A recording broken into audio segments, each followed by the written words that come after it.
Assalamualaikum warahmatullahi wabarakatuh. Alhamdulillah Rabbil alamin. Wassalatu wassalamu ala asrafil anbiya'i wal mursalin Sayyidina wa maulana Muhammadin wa ala alihi wa sahbihi ajma'in. Amma ba'd.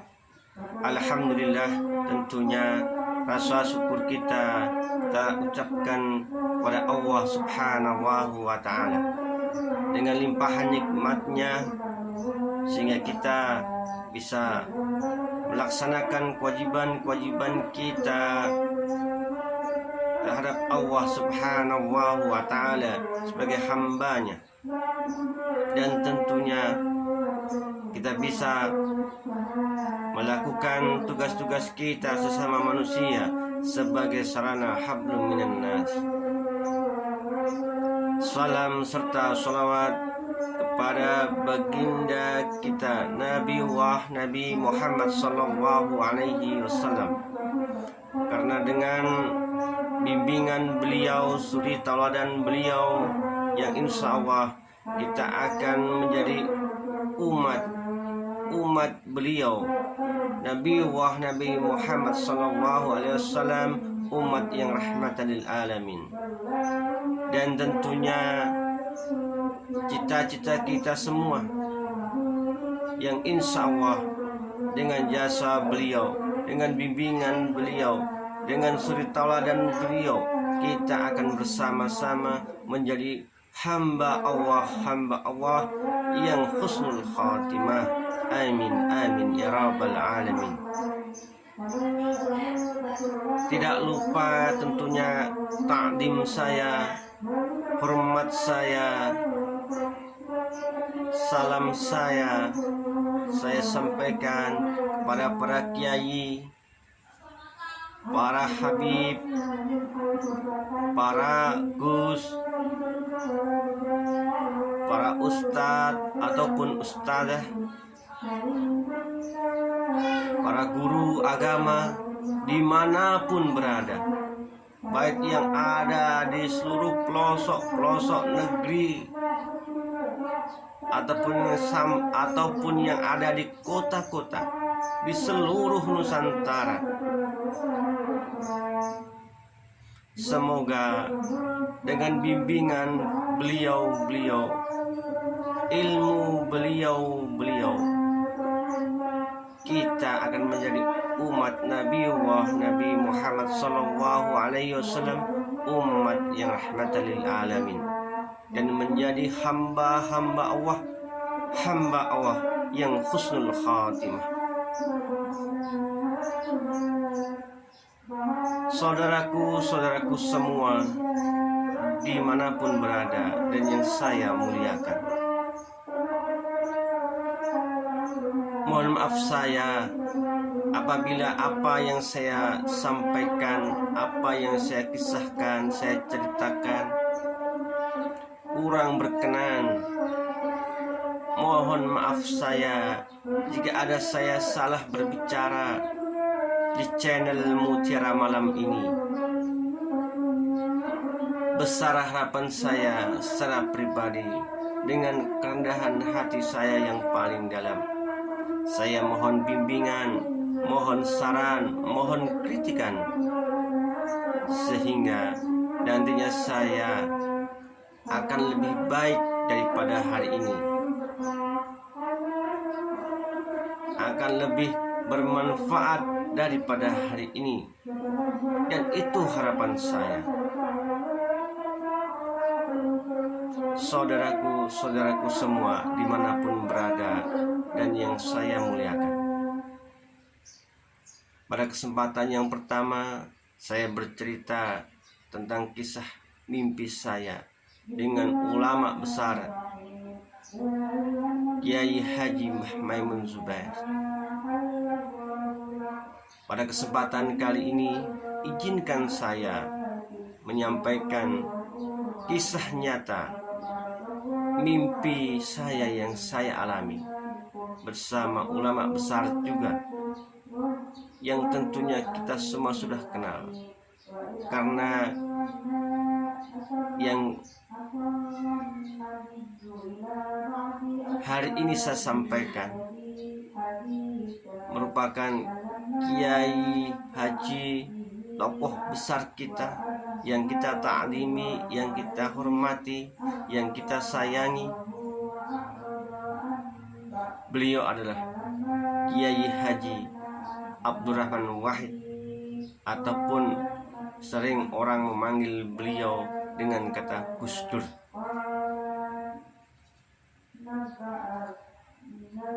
Alhamdulillah, wallahu a'lam, apa yang saya alami.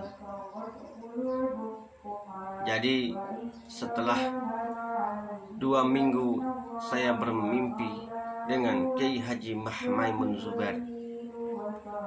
Saya mimpi bertemu dengan beliau Kiai Haji Abdurrahman Wahid. Dalam kisah nyata mimpi dengan beliau Kiai Haji Abdurrahman Wahid, saat itu, hari itu, keadaan badan saya lagi sakit, saya lagi demam, badan saya, tulang-tulang saya linu semua. Sampai saya berpikir, apa saya kena corona? Saat itu saya sudah pasrah, karena jujur terus terang, saat itu saya pun mau berobat ke dokter, sama sekali tidak punya uang. Tapi saya punya keyakinan bahwa apapun yang saya alami, apapun yang saya rasakan, kalau kita ikhlas, kalau saya ikhlas, kita pasrahkan semua kepada Allah, insya Allah di balik semua itu ada hikmahnya.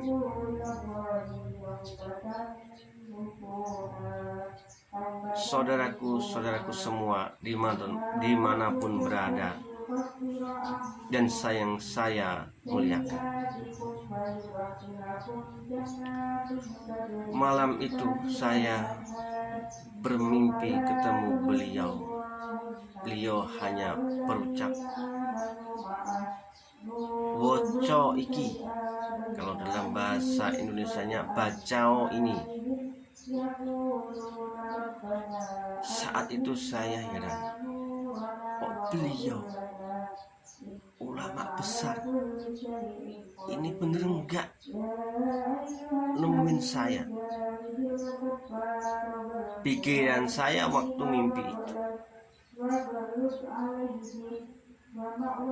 cuman beliau mengucap, "Woco iki," baca ini.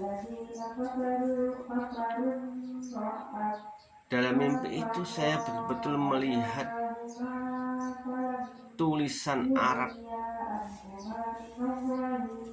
2 atau 3 patah kata, terus dibarengi dengan suara beliau berucap. Saya dengarkan itu, terus tiba-tiba saya terbangun dan saya ingin menulis surat itu ataupun kata-kata itu, dan sekarang pun masih saya simpan. Karena saya waktu itu berpikir bahwa saya pasti tidak akan ingat kalau sudah pagi.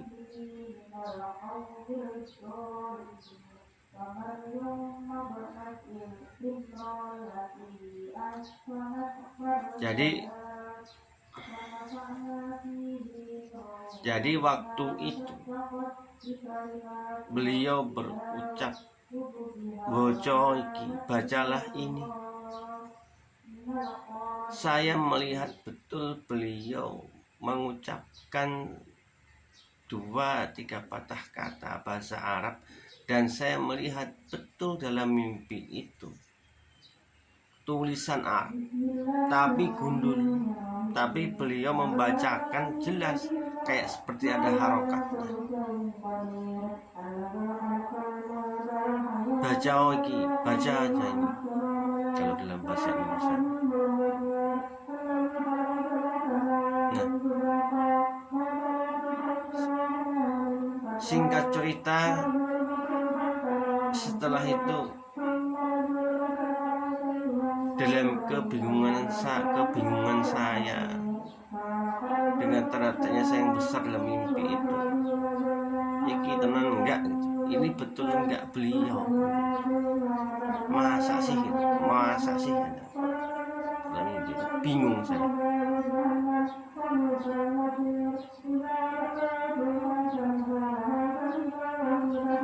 Terus habis itu beliau mengucapkan lagi beberapa patah kata, bahwa beliau menyampaikan kepada saya bahwa hidup ini, semua ini hanya amanah.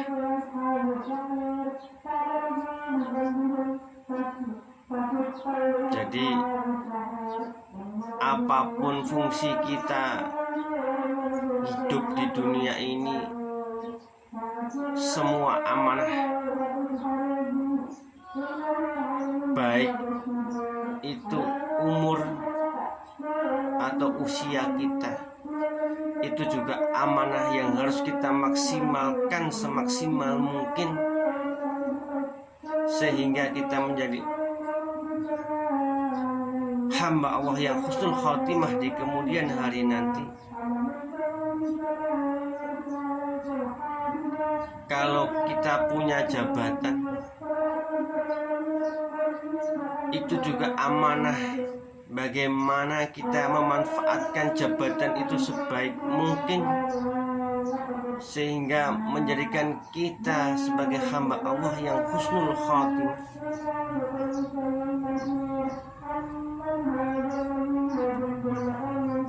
Kalau kita menjadi orang yang kaya raya, dimurahkan rezekinya, itu juga amanah. Sehingga dengan apa yang kita punya itu, kita menjadi hamba Allah yang husnul khotimah. Kalau kita diberi badan yang sehat, yang kekar, itu juga amanah. Sehingga bagaimana kita memanfaatkan kesehatan kita sebelum sakit, dengan amanah itu kita gunakan. Bagaimana caranya agar kita menjadi hamba Allah yang husnul khotimah?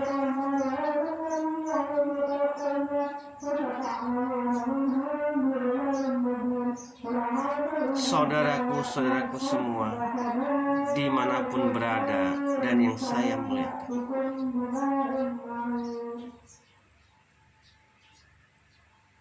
habis itu singkat cerita, saya terbangun dan saya punya niat untuk menulis kata-kata beliau yang saya ingat, yang berbahasa Arab tadi, karena saya merasa tidak tahu arti atau maksudnya dari ucapan beliau, dan saya tulis itu Arab gundul dan saya catat sampai hari ini, saya simpan. Habis itu, karena posisi badan saya waktu itu masih sakit, saya langsung mau rebahan, mau tidur lagi. Tapi saat yang bersamaan saya mau rebahan, mau tidur lagi, saya kaget. Tiba-tiba saya merasa kalau pakaian yang saya pakai itu dari belakang itu ditarik tidak boleh tidur, suruh bangun lagi bersamaan dengan beliau itu, suara beliau itu berkata dengan intonasi khas beliau, dengan gaya beliau. Sampai saya apa, pakaian beliau itu pakai pecis yang anyaman itu, terus pakai baju batik sama sarung. Beliau mengucapkan dengan khas nada beliau, lawong sholat iku orang ngarake awak. Kaget saya, apa betul ini?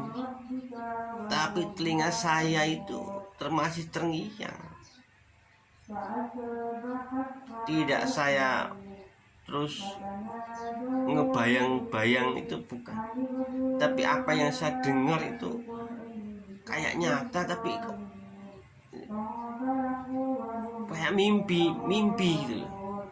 Jadi bingung saya, bener enggak ini yang saya alami? Saya otomatis langsung terperanjat, duduk, langsung saya ambil air wudhu, saya sholat tahajud meskipun cuma 4 rakaat, terus saya witir, doa sebentar.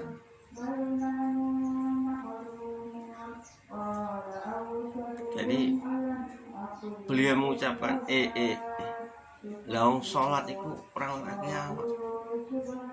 Jadi saya sholat itu tuh ya dibilang khusyuk atau enggak, saya udah berusaha semaksimal mungkin, tapi ingatan saya soal perkataan beliau itu masih terngiang. Habis selesai sholat tahajud saya tidur, dan anehnya alhamdulillah wallahu a'lam, paginya saya sehat walafiat, segar bugar, tanpa minum obat, tanpa minum jamu, sehat walafiat sampai hari ini, alhamdulillah. Saya hanya berpikir waktu itu, oh ya berarti betul apa yang saya alami mimpi malam tadi, bertemu dengan beliau, bahwa sholat tidak mengarahkan awak, bahwa sholat tidak membuat badan sakit, justru menjadi badan yang sehat. Karena apa yang saya rasakan paginya, ternyata badan saya menjadi sehat. Wallahu a'lam. Saudaraku semua dimanapun berada dan yang saya muliakan, jadi dalam kisah nyata mimpi saya ini, saya tafsirkan, saya angan-angan, saya ambil hikmahnya, bahwa yang pertama beliau pesan adalah soal amanah. Jadi yang kedua soal sholat. Jadi sholat itu wajib hukumnya dilakukan, dilaksanakan, dijaga betul-betul, walaupun dalam kondisi bagaimanapun. Kondisi kamu menjadi penguasa, wajib. Kondisi kita sebagai orang kaya ataupun begitu sebaliknya, kondisi kita menjadi penguasa ataupun begitu sebaliknya, kondisi kita lagi sehat ataupun sebaliknya, masih muda ataupun sebaliknya,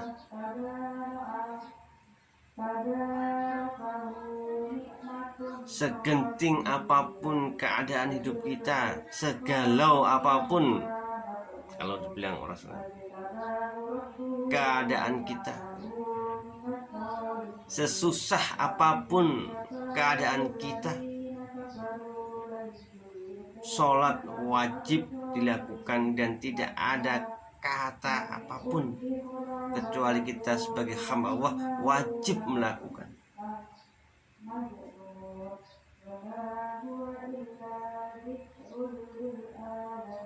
Kalau dulu mungkin ada sebagian kita menjadi orang yang jahat, bahkan sekarang masih menjadi orang yang jahat, wajib hukumnya melaksanakan sholat. Apalagi orang yang baik.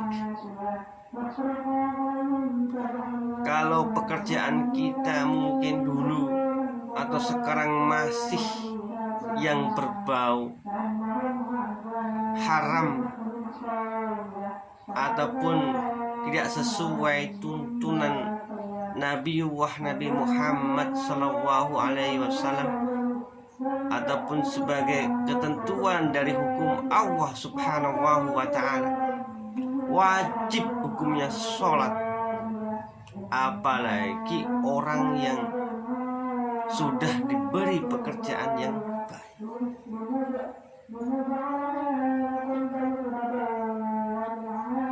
Kalau mungkin sebagian kita ataupun masih di antara kita yang selalu mempunyai rencana jahat, wajib hukumnya sholat. Apalagi orang-orang yang sudah bisa menjaga tindak tanduknya, budi pekertinya sesuai apa yang dituntunkan oleh Nabi Muhammad SAW. Karena sholat adalah kewajiban semua hamba Allah, tidak terkecuali, bukan cuma untuk orang yang baik, orang yang sudah benar menurut dia, menurut masyarakat, tapi saudara-saudara kita yang ataupun yang berada di jalan yang masih salah pun wajib sholat. Karena pentingnya sholat, karena keutamaan sholat, karena rahasia di balik sholat, ada keyakinan kuat dalam diri kita.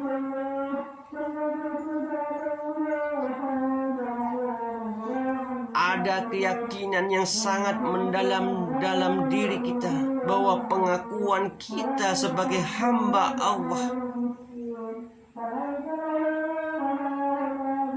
karena sudah menjadi akar yang harus mengakar dalam jiwa kita, bahwa sholat merupakan pengakuan kita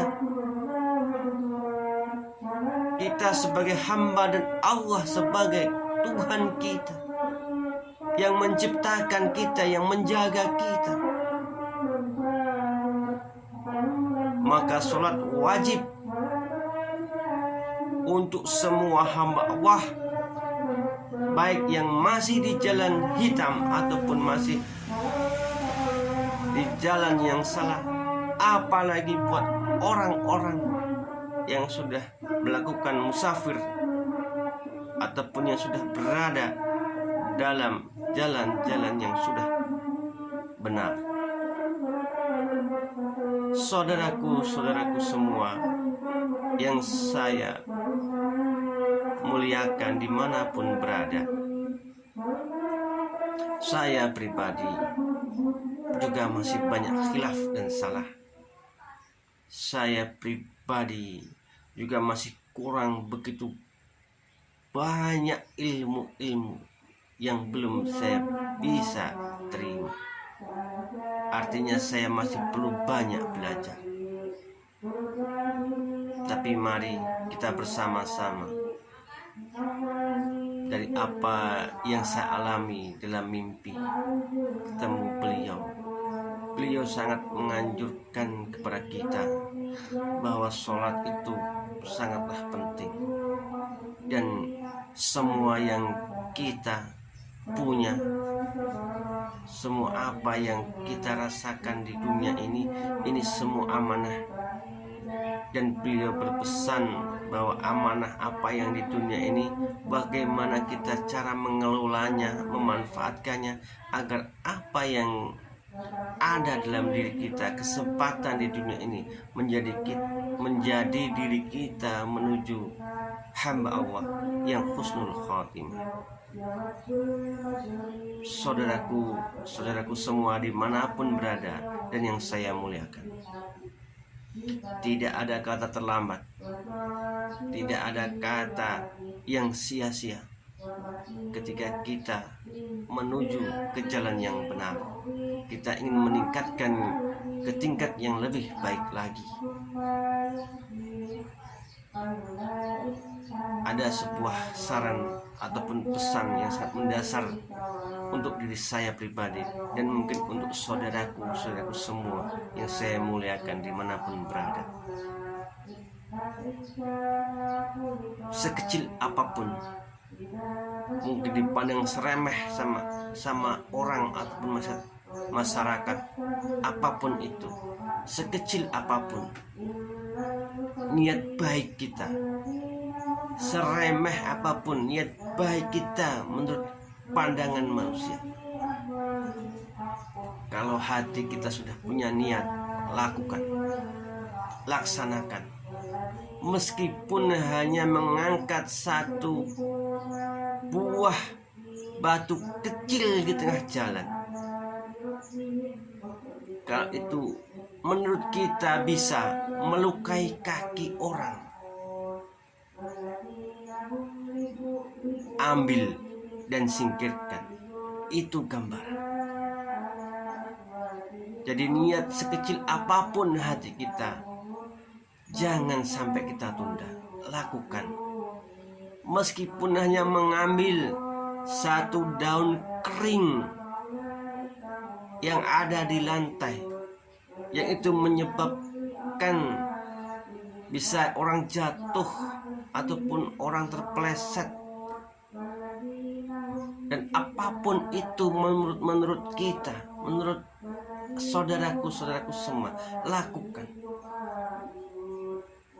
Wallahu a'lam.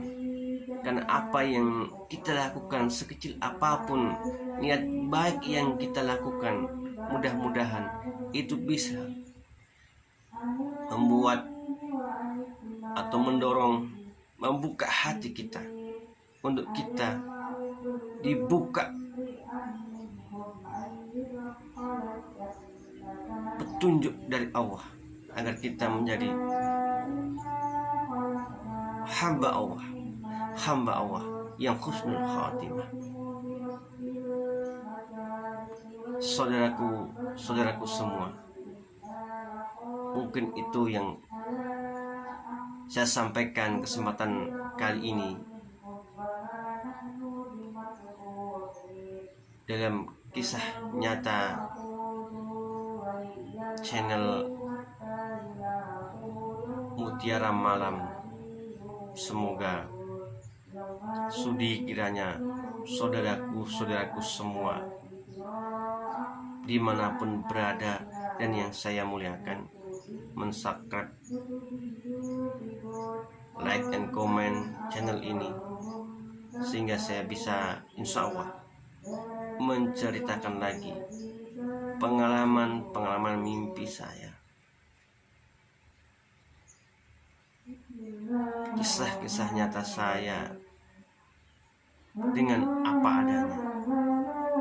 Dan mudah-mudahan ini menjadi kebaikan kita bersama, khususnya pribadi saya sendiri dan umumnya buat saudaraku semua dimanapun berada dan yang saya muliakan. Mohon maaf atas khilaf saya, kekurangan saya. Dan yang terakhir, saya akan sampaikan selalu buat salam santri di seluruh Nusantara dimanapun berada. Semoga adik-adik semua menjadi orang-orang pejuang Semoga adik-adik semua menjadi pendingin di antara suasana yang panas, menjadi petunjuk di mana adik-adik berada nanti saat lingkungan masyarakat bingung memilih jalan yang lurus. Semoga adik-adik semua nanti menjadi benteng-benteng terakhir agama Allah, dengan pengertian selalu menyampaikan ayat-ayat Allah, hukum-hukum Allah dengan apa adanya, sehingga umat akan selalu terjaga, umat akan selalu berpegangan teguh dengan tali Allah.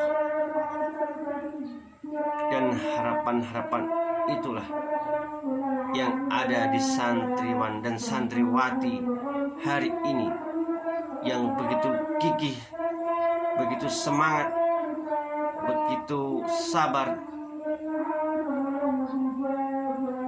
Dan mudah-mudahan apa yang menjadi cita-cita dan harapan adik-adik semua santriwan dan santriwati diijabah sama Allah Subhanahu wa Ta'ala. Semangat selalu santriwan santriwati dimanapun berada. Kiranya hanya itu yang bisa saya sampaikan dalam channel yang kedua kali ini. Channel ini bernama Mutiara Malam. Billahi taufiq wal hidayah. Wassalamualaikum warahmatullahi wabarakatuh.